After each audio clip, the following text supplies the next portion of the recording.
Bismillahirrahmanirrahim. Assalamualaikum warahmatullahi wabarakatuh.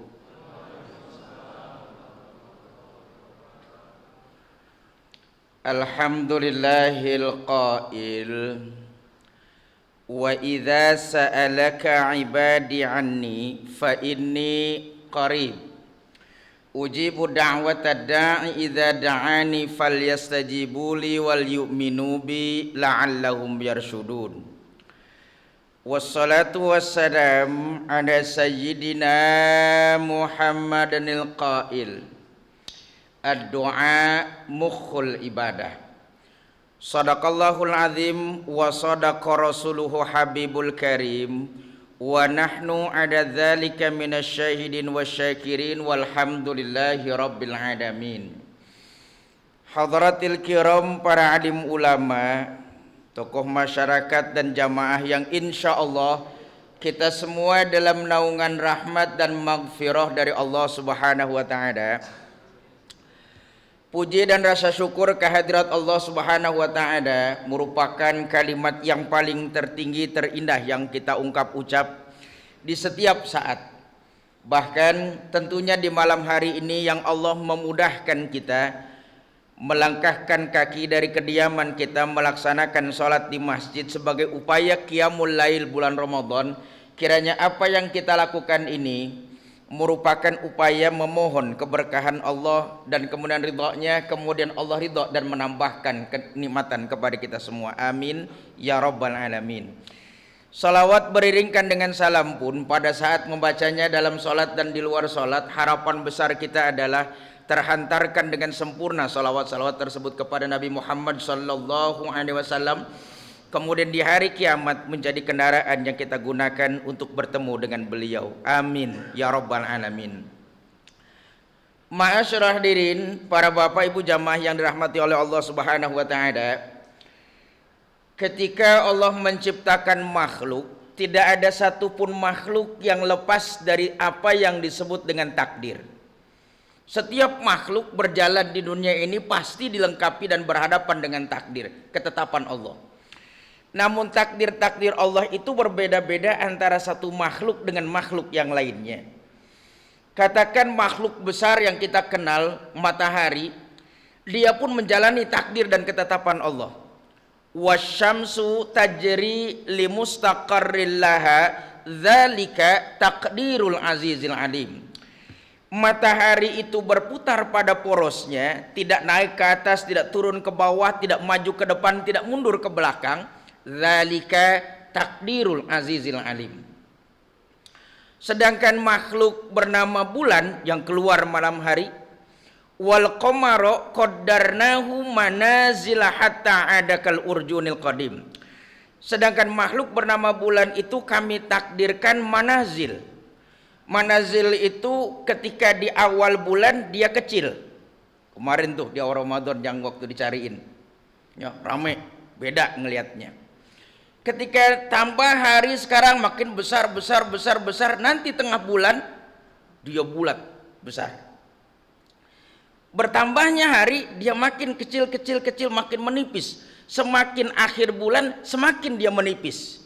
Mirip dompet kita di akhir bulan, makin tipis. Nah, bukankah itu makhluk bernama bulan? Sedangkan manusia menjalani takdir itu banyak, beraneka ragam takdir manusia ini. Salah satunya yang ingin saya sampaikan takdir Allah berkaitan dengan manusia adalah manusia ini ditakdirkan sebagai makhluk yang punya rasa cemas, yang punya rasa takut. Inilah makhluk bernama manusia. Salah satu takdir kita ini makhluk yang punya rasa cemas, makhluk yang punya rasa takut. Jadi seberani-beraninya orang pasti ada rasa takutnya. Nabi Muhammad SAW, apakah dia punya rasa takut? Ada rasa takut itu. Saya pernah membaca satu riwayat, beliau lewat satu jalan yang temboknya nyaris rubuh. Kemudian beliau agak melambung sambil berkomentar, aku takut tertimpa oleh leruntuhan tembok tersebut. Bukankah beliau berputar? Itulah ungkapan bahwa setiap manusia itu punya rasa takut. Bahkan dulu di kala mondok, matahari tenggelam, maghrib kumandang, santri nunggu kiai di pondok itu dulu. Maka sambil nunggu kita diajarkan salawat, karena manusia itu punya rasa takut di malam hari munculnya. Maka saat itulah diajarkan oleh guru kami, ya amanal khaifin, ya amanal khaifin, ya amanal khaifin, aminna mimma nakhaf. Gemuruh suara santri itu. Wahai Allah yang memberikan rasa aman kepada orang-orang yang takut, berikanlah rasa aman kepada orang-orang yang takut ini, karena hanya Allah yang memberikan rasa aman dari rasa takut itu. Bukankah itu rasa takut? Kita semua takut, terutama malam hari. Nah, oleh karena manusia punya dorongan rasa takut, atau ketetapan Allah punya rasa takut, maka setiap orang pasti akan berdoa kepada siapa yang dianggap hebat dan memberikan perlindungan. Pasti.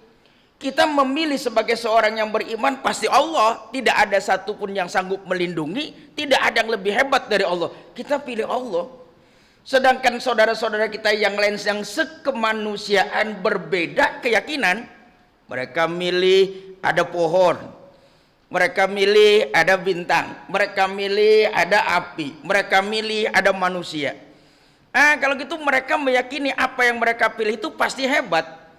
Makanya agama Islam ini melarang kita umatnya, Allah melarang kita umatnya jangan suka mencaci maki, ngenyek atau mencela sembahan orang lain. Gak usah. Apapun yang mereka mau sembah, silakan saja. Toh kalaupun mereka musyrik, tidak akan pernah menurunkan derajat Allah yang maha kuasa. Andai saja ada mosi manusia tidak percaya kepada Allah, Allah tetap jadi Tuhan, walaupun manusia nggak percaya gitu. Jadi akhirnya tidak direndahkan, meskipun mungkin pasang sesajen dan segala macamnya, nggak perlu kita injak-injak. Itu keyakinan manusia dalam berdoa. Kita selaku orang yang beriman cuman Allah, bukan bintang, bukan bulan, bukan matahari, bukan pohon, Allah. Maka semua terdorong untuk berdoa. Jangankan kita Nasrani, Yahudi, Hindu, Buddha, Konghucu, doa semua. Maka akhirnya tempat-tempat doa itu pasti ada di setiap tempat itu. Bapak, kalau ibu, kalau maghrib, ini kan acara kita selama sebulan yang favorit azan maghrib nih, ya, itu paling ditunggu bener tuh, azan maghrib. Kalau bulan lain kita nggak tunggu, tapi kalau sudah maghrib kita tunggu.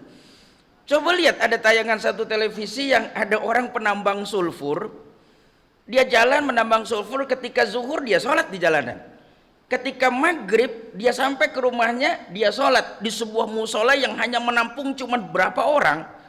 Lantainya tidak seperti kita empuk begini, bahkan dindingnya tidak semewah Masjid Al-Muhajirin ini.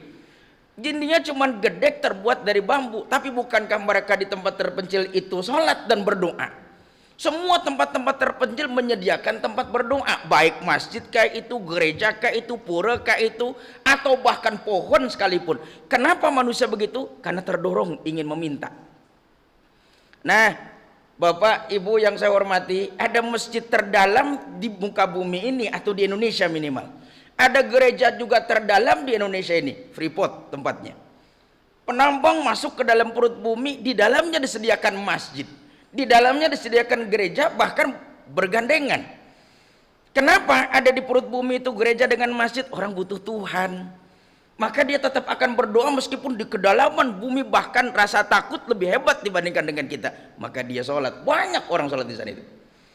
Nah, itulah manusia. Bahkan rumah yang pertama kali dibuat pun rumah untuk berdoa. Inna awwala baiti wudi'a linnasi lalladzi bi Bakkata mubarakan. Sesungguhnya rumah atau tempat yang pertama kali dibuat di muka bumi ini, di Mekah sana, Ka'bah, tempat orang berdoa. Lagi-lagi doa kita temukan. Bahkan kita sudah berdoa sebelum kita mengenal Allah dengan baik. Zaman SD dulu, kalau ada kelulusan, nama kita mau dipampang, atau orang-orang yang bakal lulus ini siapa saja, nanti jam 8 diumumkan. Kita berangkat dari rumah jam 6, setengah 7 atau jam 7 berangkat dari rumah, itu mulut pasti komat kamit. Mudah-mudahan lulus, mudah-mudahan lulus. Bro baca Fatihah, ulang itu birobbinas, ayat kursi, mudah-mudahan lulus, lulus. Jalan kita sudah doa tuh. Yang enggak kita baca cuma surat rumah doang waktu itu. Nah, dia baca ini, baca itu, baca mudah-mudahan lulus, mudah-mudahan lulus, mudah-mudahan lulus, mudah-mudahan lulus. Bukankah kita sudah berdoa? Anak kecil SD doa. Sehebat apa sih mereka mengenal Tuhan? Kan tidak lebih hebat dibanding kita yang sudah berusia, tapi mereka doa bahwa dia punya Tuhan yang Maha Kuasa yang bisa mengabulkannya. Maka karena kenyataan tersebutlah manusia ditakdirkan punya rasa cemas pasti doa. Maka orang-orang yang tidak pernah mau berdoa adalah orang-orang yang paling sombong di atas muka bumi ini. Paling sombong.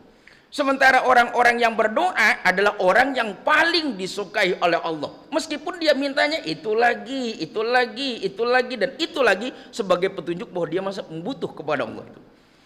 Nah, Bapak Ibu yang saya hormati, ayat Al-Quran bicara tentang puasa diselingi dengan persoalan doa. Wa idza sa'alaka ibadi anni fa inni qarib. Kalau saja hamba-hambaku itu bertanya kepadaku, jawab wahai Muhammad, aku dekat, kata Allah. Ujibu da'watad da'i idza da'ani. Aku akan mengabulkan doa seorang hamba kalau dia berdoa kepadaku. Terjemah ini enteng kalau kita lihat. Aku akan mengabulkan doa kalau si hamba itu berdoa kepadaku. Sementara ketika saya membaca tafsirnya, aku akan mengabulkan doa seorang hambaku kalau dia berdoa kepadaku sesuai dengan kaidah-kaidah yang aku tetapkan. Allah menetapkan kaidahnya. Jadi kalau gitu doa menurut kita dengan doa menurut kaidah-kaidah agama ataupun Allah nggak sama. Kalau kita ini disebut orang sudah berdoa, asal sudah ngangkat tangan, sudah meminta, kita sebut sudah berdoa. Sudah selesai. Sudah doa, sudah selesai. Tapi dalam kaidah agama dia belum lagi dinyatakan orang yang berdoa. Lantas doa itu apa sih? Doa itu adalah ucapan yang diwujudkan dengan perbuatannya. Jadi doa ini ucapan-ucapan kita yang diwujudkan dengan perbuatan. Kalau tidak diwujudkan dengan perbuatan, belum lagi dinamakan dia doa. Kalau Bapak, Ibu doa, ya Allah, berikanlah kami panjang umur. Katakan kita panjang umur minta doanya. Maka kalau sudah kita panjang umur mintanya, bukankah sesuaikan dengan panjang umur itu? Apa panjang umur itu? Kata Nabi, siapa yang ingin dipanjangkan umurnya, diluaskan rezekinya, silaturahim. Bukankah tuntutannya silaturahim? Bukan sekedar ya Allah panjangkan umur, panjangkan umur, panjangkan umur. Tapi silaturahimnya nggak jalan. Bukankah ada upaya siapa yang ingin dipanjangkan usianya, diluaskan rezekinya, hendaklah dia bersilaturahim. Kalau gitu silaturahim yang kita lakukan adalah upaya memanjangkan umur.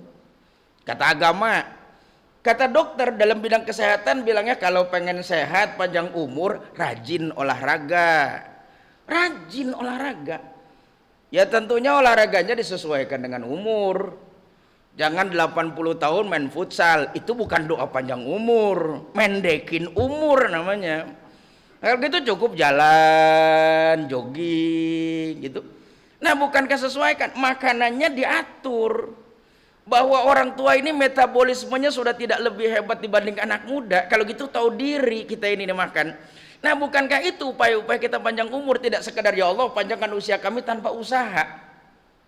Kalau Bapak Ibu selesai sholat kemudian doa, ya Allah berikan kami rezeki yang halal yang berkah, usaha jalan.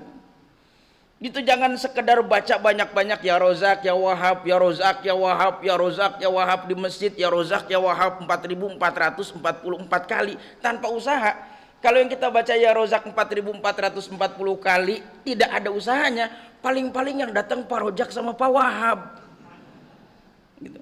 Nah kalau gitu bukankah ada usahanya jalan? Kalau kita pegawai berangkatlah ngantor jujur. Kalau kita mungkin pekerja profesional dalam bekerja, penceramah pun begitu profesional dalam pekerjaannya. Baru kamu dapat rizki. Kalau seandainya kita minta kepada Allah, ya Allah berikan kekuatan kami lahir dan batin, baik, dikabulkan oleh Allah. Caranya gimana? Keluar. Kenapa? Karena di luar ada tantangan untuk menguatkan lahir dan batin kita ini. Nggak mungkin kita dalam di rumah, tapi kita kuat lahir batin. Hadapi aneka cobaan. Di sana yang akan memperkuat kamu lahir dan batin.